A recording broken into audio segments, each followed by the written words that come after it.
For a long time, transportation didn't look like a tech problem. It was physical, mechanical, built around engines, roads, and infrastructure. But in 2026, that perspective has completely changed because transportation is no longer just about moving from point A to point B, it's becoming a software-driven system, and that's exactly why big tech is betting so heavily on it. This isn't a side project. It's one of the biggest strategic plays happening right now. The reason starts with scale. Transportation is one of the largest industries in the world. Moving people, moving goods, powering logistics, supporting cities, it touches almost every part of the economy. For tech companies that have already dominated digital markets, there aren't many industries left that are big enough to move the needle. Transportation is one of them. But size alone isn't the real reason. The real reason is control, because transportation is becoming a platform. Not just cars, not just delivery, but entire systems that connect software, data, infrastructure, and real-world movement. And whoever controls that system controls something much bigger than transportation. They control how the physical world operates. One of the biggest drivers behind this shift is autonomy. Self-driving technology is not just about convenience. It's about removing one of the biggest costs in transportation, human labor. Drivers represent a massive portion of expenses in ride-hailing, trucking, and delivery. If that cost is reduced or eliminated, the entire economic model changes. Transportation becomes cheaper, more scalable, more efficient. And when costs drop, usage increases. So autonomy doesn't just improve the system, it expands it. And the companies that control autonomous platforms stand to capture that expansion. Another major factor is data. Transportation systems generate enormous amounts of real-time information, where people go when they travel, how traffic flows, what routes are efficient, what demand looks like at any given moment. This data is incredibly valuable because it doesn't just improve transportation, it feeds into everything else: retail, logistics, urban planning, advertising, customer behavior. So for big tech, transportation is not just a service, it's a data engine that connects the digital and physical worlds. There's also a deeper strategic play happening around ecosystems. Tech companies don't just build standalone products, they build interconnected systems, devices, apps, services, and platforms that all work together. Transportation fits perfectly into that. Imagine your phone, your calendar, your location, and your ride all integrated. Your system knows where you need to go. It schedules your movement, it handles payment automatically, it adjusts based on real-time conditions.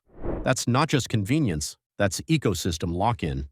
And once users are locked into a system like that, switching becomes much harder. Another key reason is logistics. E-commerce has fundamentally changed how goods move. Customers expect faster delivery, lower costs, and more reliability.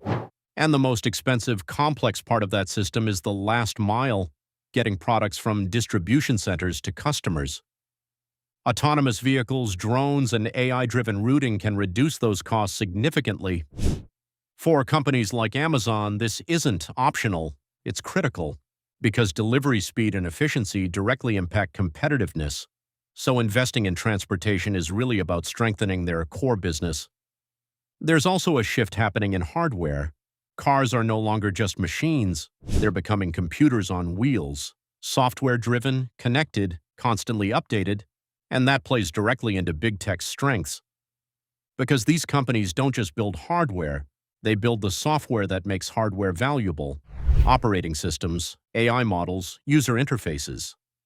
So the line between tech companies and automotive companies is starting to blur, and that creates a new kind of competition.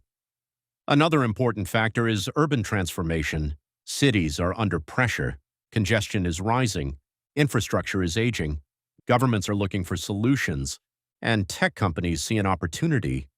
If they can provide systems that optimize traffic, reduce congestion, and improve mobility, they become partners in shaping cities.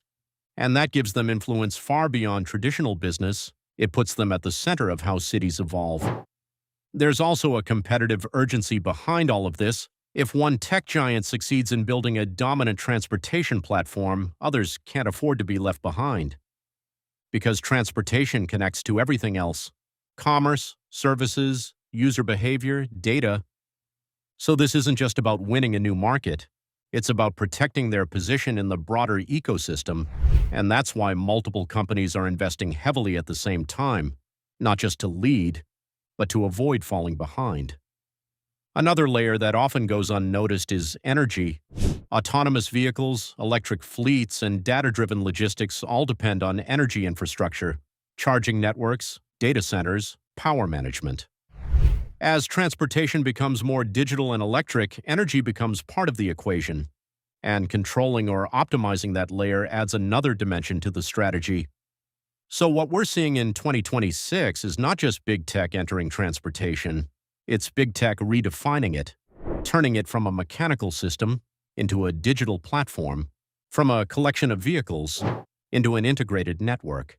And the companies that win this space won't just make money from rides or deliveries. They'll control a system that connects physical movement with digital intelligence, because in the end, transportation is not just about getting somewhere. It's about controlling how everything moves: people, goods, data, and whoever controls that controls a huge part of the future economy. That's why big tech isn't just experimenting here, they're going all in.